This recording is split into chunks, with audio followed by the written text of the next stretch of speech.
Assalamualaikum, selamat malam.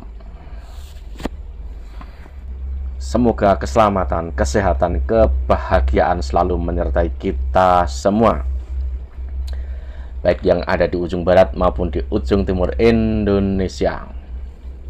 Nah, di sini sebenarnya ini bisa dibilang agak tertinggal, tapi nggak masalah. Saya hanya ngambil dari analisa saya, dari banyak baca, banyak melihat, dan dari kasak kusuk. Kenapa sih Gus Yakut selalu diserang? Nah ini loh, sering, sangat sering. Setiap dia ini ada momen acara atau apa, pasti nanti ada comotan, potongan untuk berusaha menjatuhkan dia. Sesungguhnya begini, Gus Yakut itu, terutama bansernya itu sangat penting untuk negara ini. Satu-satunya kekuatan sipil yang paling besar itu GP Ansor Banser di Indonesia ini. Satu-satunya kekuatan sipil di luar konteks TNI polisi, ini kekuatan sipil itu yang paling besar itu GP Ansor Banser. Makanya sangat penting. Kenapa Gus Yakut selalu dihantam isu-isu yang berusaha menjatuhkan dia?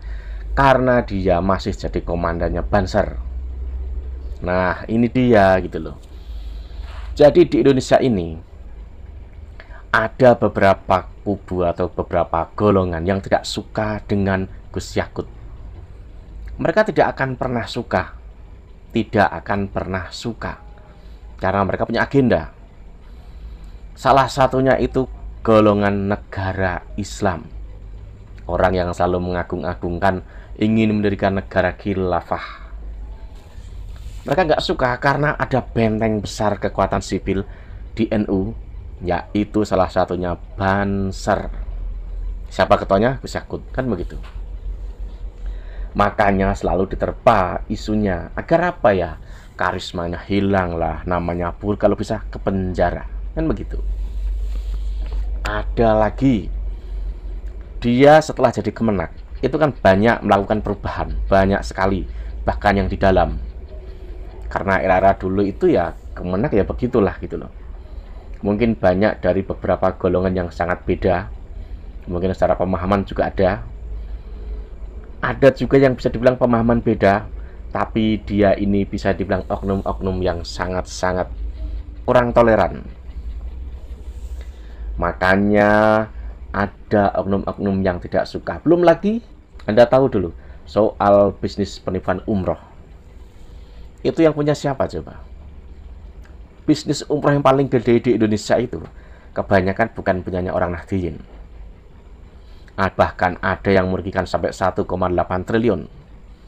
Banyak, bahkan ada juga dulu yang ikut membiayai demo. Ada kan? Jadi, jika Gus Yakut ini jadi Kemenak, pasti izin dan lain sebagainya, tetek bengeknya lah, itu diatur, tidak asal. Ya pasti makanya ada yang teriak, ada yang nggak suka. Selama masih ada gerakan sipil yang paling gede ini namanya baik, maka mereka tidak akan bisa melakukan aksinya. Akan sulit. Karena bisa dibilang ini gerakan sipil yang misalnya digerakkan bisa menghadang laju mereka. Minum dulu.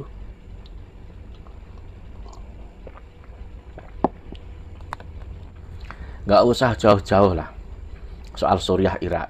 Dulu itu misalkan di negara itu ada ormas yang moderat, ormas yang besar, mempunyai gerakan pemuda yang bisa dibilang bisa digerakkan secepat kilat, mungkin ISIS tidak akan bisa eksis di sana. Karena di sana nggak ada. Mungkin kelompok-kelompok ABC ada, tapi cara pandangnya soal bangsa tidak seperti orang NU. Di situ masalahnya. Mungkin dulu Anda pernah lihat kan, di Pekalongan, acara akbar. Ada Maulana Habib Lutfi, ada Gus Yakut, dan banyak kiai. Acara itu mendatangkan buzzer, tahu nggak? Itu bisa dibilang dadakan. Yang datang banyak sekali, bahkan macet berkilo-kilometer. Itu acara memang didesain untuk mengetes bagaimana kesigapan Banser dalam jangka 24 jam yang datang seperti lautan manusia. Sampai macet, sampai acara selesai banyak yang tidak sampai. Karena apa? Macet. Itulah bukti Banser ini kekuatan sipilnya besar. Apalagi domainnya domain nasionalisme, domain agama. Itu kuat. Ormas-ormas yang domainnya agama dan nasionalisme itu tuh kuat. Sangat beda yang hanya agama saja, sangat beda yang hanya nasionalisme saja. Jadi jika masih ada orang-orang yang sangat antipatis seperti itu, ya akan tetap ada, sampai kapanpun akan tetap ada. Tapi sikap kedewasaan NU itu loh kuncinya. Di situ kuncinya. Agar apa? Negara ini tetap damai. Jika ada yang bisa dibilang apa ya, orang-orang yang suka demo ya, emang itu pekerjaannya dari dulu. Pekerjaannya dari dulu. Ada hasil ya, tentu ada hasil. Kalau nggak ada hasil ngapain demo? Itu loh.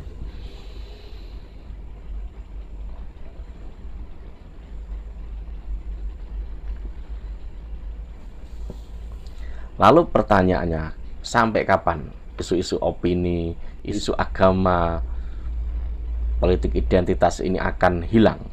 Tidak akan hilang.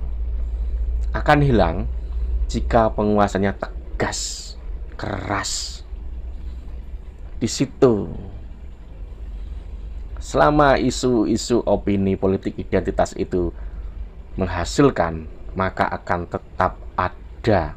Kemungkinan 2024 masih ada. Kemungkinan.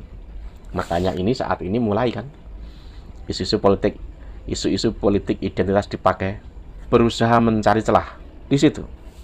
Oke, sampai sini. Wassalam.